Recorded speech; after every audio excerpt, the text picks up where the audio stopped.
ازيكم عاملين ايه؟ يا رب تكونوا باحسن حال. الفيديو ده لكل الناس اللي بتحب آه الناس اللي على السوشيال ميديا وبتفرح لهم. النهارده كانت خطوبة نيرة كمال ويوسف، وخطوبة كمان شهاب الدين وميكي. فعايزه اقول لهم الف الف مبروك، ربنا يتمم على خير يا رب. اللي ما يعرفش ان كان شهاب الدين ونيرة كانوا مخطوبين قبل كده وفسخوا الخطوبة ورجعوا تاني خطب، كل واحد اتخطب لحد تاني. بعد كده الناس كلها اتكلمت ان ازاي الاتنين فيهم واحد، ده بيغيظوا بعض، ده لسه بيحبوا بعض، الحاجات دي كلها. بس حقيقة ان النهاردة يوم مميز، يوم حلو، 24/4/2024.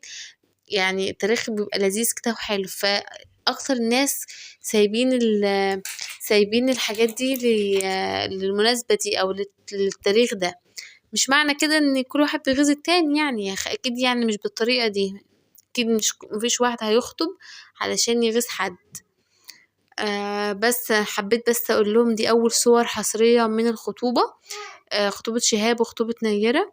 عايزة أقول لكم بالنسبة لنيرة الفستان بتاعها سيمبل قوي قوي قوي، يعني مش حباه بصراحة كخطوبة. يعني ممكن مثلا ينفع قراية فاتحة أو حاجة.